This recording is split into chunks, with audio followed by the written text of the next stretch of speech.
At this point in time, many of the traditional policy tools that we have available to us to deal with recessions are no longer are no longer an option. The federal funds rate is already at 0, and it's been there for quite some time, meaning that there's no real room for monetary policy to do anything to get us out of this recession. For those of you who don't remember, the last time that we saw double-digit unemployment in the early 1980s, the federal funds rate was at 22% in 1981. That's a long way to go down, where every few percentage points it lowers the price of mortgages, it lowers the cost of buying a car, so that could create demand and get people out there spending. We don't have that luxury right now. There's very little that can be done to really lower the cost of borrowing to increase demand. And that is why the recovery package and fiscal policy are so critical at this moment in time. And that we need to sort of think about our issues, the things that we want for women and their families and the policy areas within the context of the recession, and how we need to spend a lot of money right now. So anything we can think of that can fulfill both those goals should certainly be high on our agenda. We're going to get the new jobs numbers tomorrow morning, but as of last month, we had lost 4.4 million jobs since the recession began. We're now losing jobs at a pace of 20,000 jobs per day. Still, this problem, I cannot underscore enough how this is an escalating problem. For every person who loses their job, 1 out of every 2 people who loses their job is getting absolutely no unemployment insurance. That person is stopping spending and then becomes a drag on growth, that then they stop spending, which then keeps the cycle going. We continue to be on a downward spiral. We're like a huge snowball rolling down a hill. The job losses in February were the largest 1-month loss since 1949. It has been the fastest pace of job losses since the end of World War II, the fastest increase in unemployment since the end of World War II, and at this moment in America there are more people out of work than there ever have been at any point in time. There's 12.5 million people out of work. And you know, I say this not to scare you, but we need to understand as we're thinking about the policies that we want for the people that we've been working on for decades, we need to understand the broader context. And so that was my job here today, so sorry for being the downer. I would note that 2/3 of the jobs, that 2/3 of the people who are unemployed today are unemployed because they lost a job, so only 1/3 are new labor market entrants or re-entrants. And for those folks out there searching for a job, there are over 4 people out there actively seeking work. That is, the people haven't given up yet, and there are millions who've given up, but over 4 people actively seeking work for every job available. So don't quit your day job. Gallows humor, it just keeps coming. So sorry. So the second point about the recession is that this recession has had a very disparate impact by gender because of the kind of recession that we are in. And in it there is different news for men and women. This recession is more like the recession of the early 1980s in that it is a very blue-collar recession. Traditionally, prior to the early 1980s, women's unemployment rose faster and higher than men's in recessions. It was the case that women's unemployment was always higher.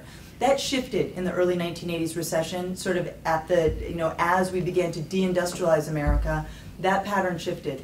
There is now, the gap now between men and women's unemployment has never been higher, with men having a higher unemployment rate. It was higher the other way when women had a higher unemployment rate, but men have never had this big of a gap. At this point, 4 out of every 5 jobs that have been lost have been men's jobs, and this is because 50% of the jobs that have been lost in either construction or manufacturing. So this is very much a working class recession, and especially in the case of both construction and manufacturing, but construction, this is a recession where we're not even counting many of the unemployed, because many of the workers in the construction sector who got pulled in the 2000s were of course immigrants, many of whom were illegal, and so we're actually underestimating the job losses in that sector. At the same time, we've seen job gains continue in industries that are dominated by women. Education, health, and government continue to add jobs. And the end result is what we're seeing is that across America, in millions of families, the man has lost, in working class families across America, he has lost his job, and she has either re-entered the labor market or is working, and as was already pointed out, most likely a job that pays less than his, and a job where we continue to see widespread discrimination against the wages of women. So the family has not only lost one earner, but they're left with the person who's making 78 cents on the dollar. So I think if there's any moment that I've ever seen to really push pay equity, this is the moment, because there's millions of families that are relying on women's wages to make ends meet, and it really sort of brings home just how important work is to family well-being. Women's work is now to family well-being. So I want to briefly just go over the recovery package and some of the things that were in there. There were some handouts that I had. I'm not sort of referring to them specifically, but some of the details and the numbers are in there, and I'm happy to answer questions about any of those in the question and answer section. So the American Recovery and Reinvestment Act that passed, I think it was 70 days ago, that we're not really seeing the impact of yet, so don't be looking for it for a little bit of time. I want to just go over where it allocated money. 16% of the money went for help for those most in need, food stamps and program, safety net programs, unemployment insurance. 11% went to aid to the states and localities. One note about that, aid to the states was one of the things that we were pushing as one of the best things that we could do to help women workers, because 2/3 of workers at the state and local level are women workers. These are good jobs, and there's a budget crisis in most states now around the country, so getting money out to the states so they don't have to cut services would both help keep women at work, as well as continue the services that especially low-income women and their families rely on. Really a nice 1-2 punch there.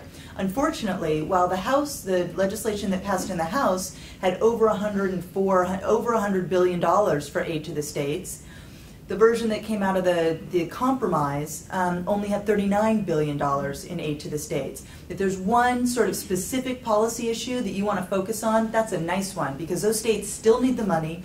It can be spent very quickly, and it does a lot to help women workers keep their jobs, especially if he's lost his job, and to help those families. I'd note that women lost the opportunity to have, most likely saved, over 130,000 jobs because of that cut that came out of the compromise, according to our estimates. Okay, but so then going through, another quarter of the funds are for investments in transportation, utility, healthcare, education, and broadband. And in there, of course, is the money for infrastructure spending. Should note that infrastructure spending is about 12%, 1/8 of the recovery package, yet we've seen almost 25% of the job losses in construction. So the amount of money that we put out there for the recovery package to get those people back to work pales in comparison to the job losses that we've seen. And then 18% goes for green investments. That's awesome. And then 32% is for tax cuts, which is kind of nice, but not so good because it doesn't give you a lot of bang for the buck. If you really want your taxpayer dollar to go far and to help get people back to work, tax cuts is not the way to do it, because you get less than $1 back in terms of spending. Okay, those are all my notes there. Okay, and so finally, so I want to sort of close in two things. First of all, while the nearly $800 billion that we put out there with the recovery package was fantastic, I think that given the reality of Washington, it was probably the biggest package that we could pass in the shortest period of time. And so as an economist, and seeing this cascading job loss, it met that goal, and so that's great. Unfortunately, it was probably less than half of what we actually need to close the gap between what our economy is producing and what we have the capacity to produce. When I say capacity, I mean unemployed people, or people out there in the economy to work. Paul Krugman has said a number of times, so I will give him credit for it, he's sort of said that there is about a $2 trillion output gap in the economy, and we just put $800 billion out there, of which much of which isn't going to be spent this year. It's time delayed over a couple of years. So while it was a big chunk of change, it was very, very difficult to pass. It sounds like a lot of money. It's not up to the task to actually solve our problem. It's going to help stop that snowball from cascading down the hill, but it's not going to get it back up to the top.